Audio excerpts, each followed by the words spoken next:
present बार अलबेला music का जोहर के गोलिया रे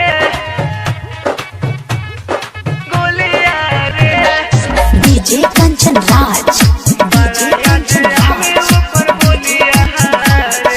बोलिया रे नीम चौक चौसीमा वैशाली ऊपर बोलिया रे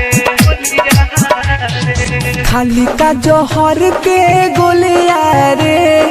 बड़ा याद हवे ऊपर बोलिया रे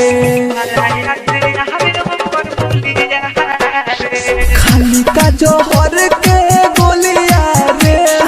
बड़ा याद हवे ऊपर बोलिया रे निंदियो नया हवे है याद सतावे दूसरा घरे जाई डोलिया रे खाली का जोहर के गोलिया रे बड़ा याद हवे ऊपर बोलिया रे म्यूजिक डायरेक्टर कंचन राज नीम चौक चौसीमा वैशाली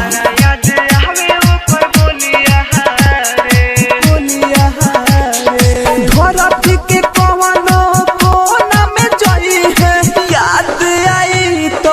वापस आई है धरती के कवनो कोना में जाई है याद आई तो वापस आई है टूट गई नहीं आके डोरिया रे टूट गई नहीं आके डोरिया रे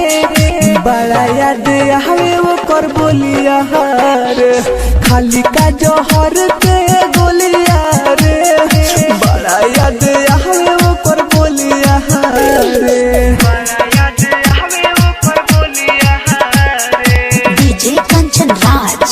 डीजे कंचन परजेंट राज बार अलबेला रिकॉर्डिंग स्टूडियो सिमरा नीम चौक चौसीमा वैशाली राइटर गुडू गोला देना से बताइनी प्यार लगे खाली नाम लगवाइनी राइटर गुडू गोला देना से बताइनी प्यार लगे खाली नाम लगवाइनी अमरजीत पहुँच से पूरा टोलिया रे अमरजीत पहुँच से पूरा टोलिया रे बड़ा याद हवे ओकर बोलिया रे खाली का जोहर के